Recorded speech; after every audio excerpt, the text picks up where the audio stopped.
ایک دوسرے کو عزت دو، برداشت کرو۔ میرے نبی نے فرمایا بہترین مسلمان وہ ہے جو بیوی سے اچھا سلوک کرتا ہو، اور بیوی سے فرمایا میری شریعت میں سجدہ ہوتا تو بیوی سے کہتا خامد کو سجدہ کر۔ بہترین صدقہ اولاد کی تربیت ہے۔ پورا گھر میرے نبی نے نقشہ، ہر ایک کی قیمت بتائی۔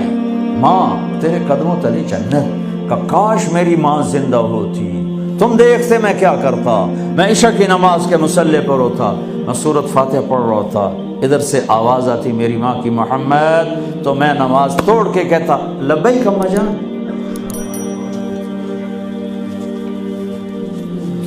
باپ کا تیرے جنت کا دروازہ ہے، باپ تیری جنت کا دروازہ ہے، کھولنا توڑنا نہیں، کھولنا توڑنا نہیں،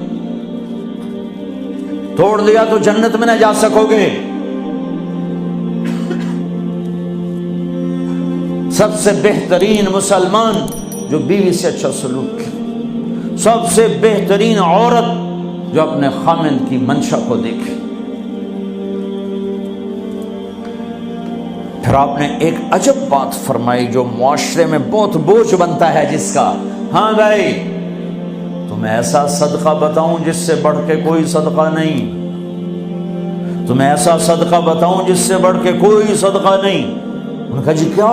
کہا الابنۃ المردودہ، جس کی بیٹی کو طلاق ہو گئی یا بیوہ ہو گئی اور گھر واپس آ گئی ماں باپ کے، یا ماں باپ نہیں ہے تو بھائی ہیں، وہ ایک بوجھ بنتی ہے ماں باپ پر بھی، اور بھائی تو ویسے ہی باغی ہو جاتے ہیں۔ میرے نبی نے فرمایا اس بچی پہ خرچ کرنا کائنات کا سب سے افضل صدقہ ہے۔ گھر، ایک گھر کیسے چلتا ہے؟ ہمارے ہاں پنجاب سندھ بلوچستان سرحد میں بہنوں کو وراثت میں کوئی حصہ نہیں ملتا، سب بھائی کھا جاتے ہیں۔ میرے نبی نے فرمایا جس کو اللہ نے 2 بہنیں دیں اس نے ان کا حق ادا کیا، شادی کی حق ادا کیا۔ ماں باپ کی وراثت میں سے ہوتا ہے، اگر میں نے کوئی خود کمایا ہے اس میں بہنوں کا حق نہیں، ماں باپ سے اگر 1 روپیہ بھی آیا ہے تقسیم کیا جائے گا۔ جس نے بہنوں کا حق ادا کیا، شادی کی حق ادا کیا، اس پہ جنت واجب ہو گئی۔ جس کو اللہ نے 3 بیٹیاں دی اس نے ان کی ڈولی اٹھائی، وہ جنت میں میرے ساتھ یوں ہوگا۔ ایک بولے اگر 2 ہوں، کہ جس نے 2 بیٹیوں کی شادی کی وہ بھی ایسے ہوگا۔ اللہ بھلا کرے۔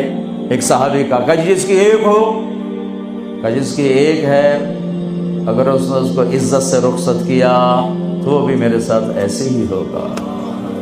پھر کئی بچیوں کو طلاق پڑی ہے کہ اس کو بیٹا نہیں ہوتا۔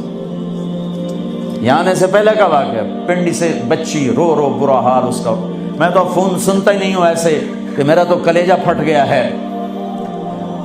ہے کہنے لگی کہ سسرال نے کہا تھا بیٹی ہوئی تو طلاق دے دیں۔ میں نے کہا اس میں میرا کیا قصور ہے، اور بیٹی ہی ہوئی اور مجھے طلاق پڑ گئی، اور میں گھر آ گئی 22 سال کی عمر میں۔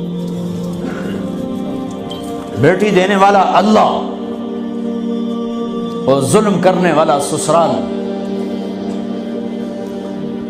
میرے نبی کو اللہ نے بیٹے دے کے اٹھا لیے، قاسم اٹھا لیے، عبداللہ اٹھا لیے، ابراہیم اٹھا لیے، 4 بیٹیاں دی، 3 زندگی میں اٹھا لی، زینب، ام کلثوم، رقیہ، تینوں آنکھوں کے سامنے چلی گئیں۔ فاطمہ سے نسل چلی، آپ نے فرمایا لوگوں کی نسل بیٹے سے چلتی ہے، میری نسل میری بیٹی فاطمہ سے چلی۔ اس لعنت کو دھویا۔ عورت کا کیا قصور ہے اگر اس بیچاری کو بچیاں ہو رہی؟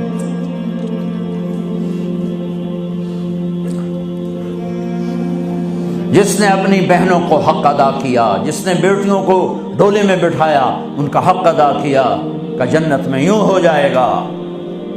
بہنوں کو دینا اتنا ضروری ہے، حرام ہو جاتی ہے روٹی۔ میں نے مولانا جمشید صاحب میرے استاد ہیں، میں نے ان سے تفسیر پڑھی۔ میں ایک دن شہد کی بوتل لے کر گیا، پرانی بات ہے 76-77۔ میں نے کہا حضرت یہ ہدیہ ہے۔